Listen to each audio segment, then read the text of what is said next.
आप सभी को अक्षय तृतीया की हार्दिक हार्दिक बधाइयाँ। अक्षय तृतीया कर्मयोगी संस्था के लिए अतिशय महत्वपूर्ण इसलिए है क्योंकि इस अक्षय दिन, इस अक्षय मुहूर्त कर्मयोगी संस्था का संकल्प 2 वर्ष पहले, आज से 2 वर्ष पहले किया गया था। और उस समय कोविड का समय था, कोविड की पहली लहर की दहशत थी और सभी अपने घर में पक्षी में जैसा पिंजरे में बंद रहता है उस प्रकार से लॉकडाउन में बंद थे। अतिशय सख्ती से वो लॉकडाउन की कार्रवाई हो रही थी।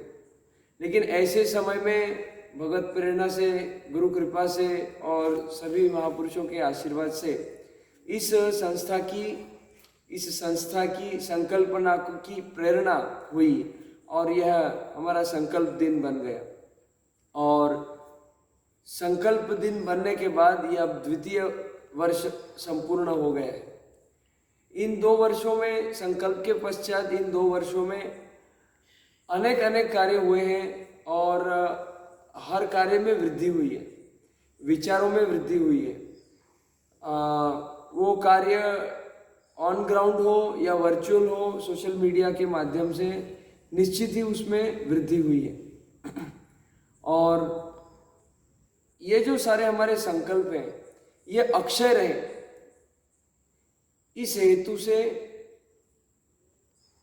हर अक्षय तृतीया को कुछ नया संकल्प किया जाए, ऐसी बात है।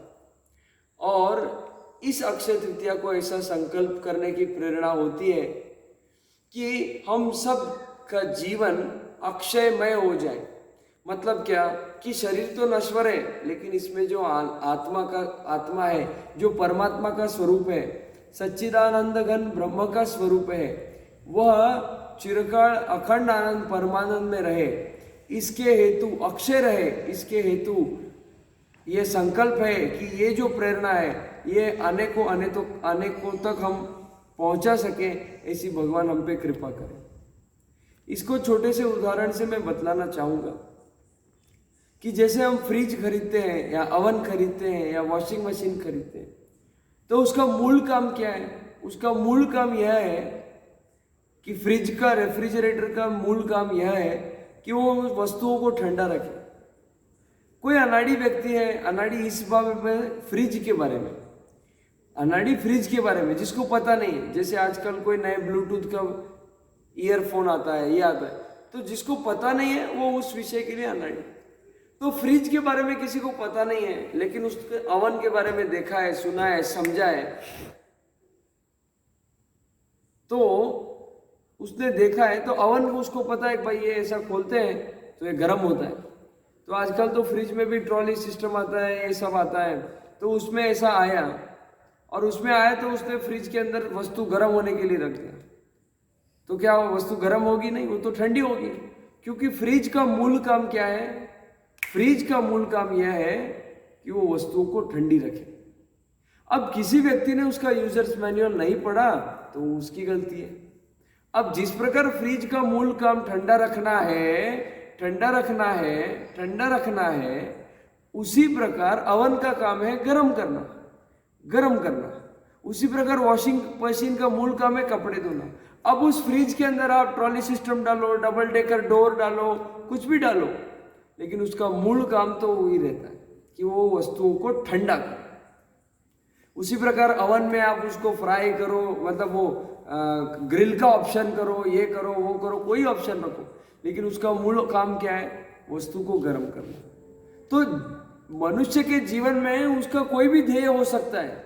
उसको लगे कि मैं बहुत बड़ा डॉक्टर बन के चेन ऑफ हॉस्पिटल्स क्रिएट करूं, उसको ऐसा लगे कि मैं मल्टी बिलियनर, बिलियनर, ट्रिलियनर बनूं और मैं अपने देश विदेश में सैकड़ों देशों में अपने कंपनी के ब्रांच खोलूं और अपने धंधे को आगे बढ़ाऊं।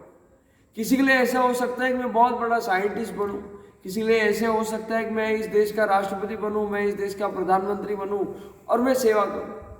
ये सब एडिशनल फीचर्स हो सकते हैं सेवा के, लेकिन मूल काम तो एक ही है कि हम इस जीवन के उद्देश्य को समझें और निस्वार्थ कर्मयोग करें, भक्ति योग करें।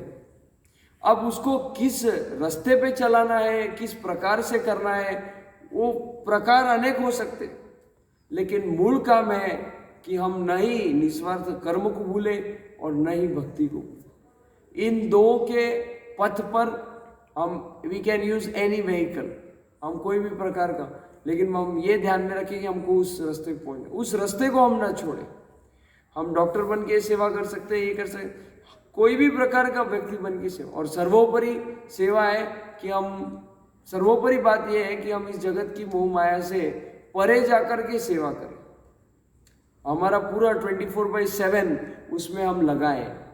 ये सर्वोपरि सेवा है जिसका दाखला भगवान श्री कृष्ण ने गीता जी के अंतिम अध्याय में 18वें अध्याय में अंतिम श्लोकों में किया है।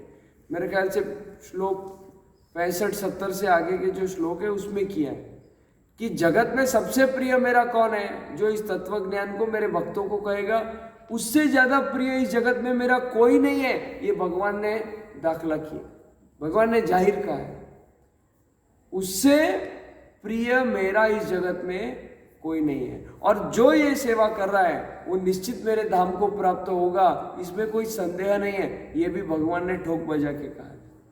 तो सर्वोपरि ये सेवा है, इसमें कोई वाद नहीं है। लेकिन कोई पूरा यह काम ना कर सके तो अपना जिस क्षेत्र में उसमें निस्वार्थ कर्मयोग करे, उसमें भक्ति योग करे और अखंड आनंद को प्राप्त हो, अक्षय बन जाए, चिरंजीवी बन जाए और आनंद में परमानंद में वो रहे।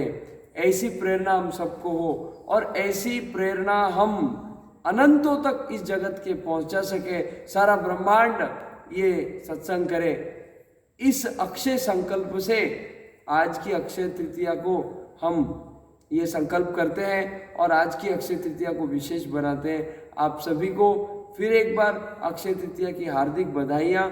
और आपको यह संदेश है कि जिस प्रकार हर एक डिवाइस का, इलेक्ट्रॉनिक मीडिया का मूल काम होता है, मशीन का मूल काम होता है, उसी प्रकार से जगत के सबसे सोफिस्टिकेटेड मशीन का मूल काम को हम समझें और उसको उस कार्य में लगाएं और सर्वोपरि हम उसका फल जो है, उपाय जो है अखंड आनंद, यही प्रार्थना है। जय श्री कृष्ण।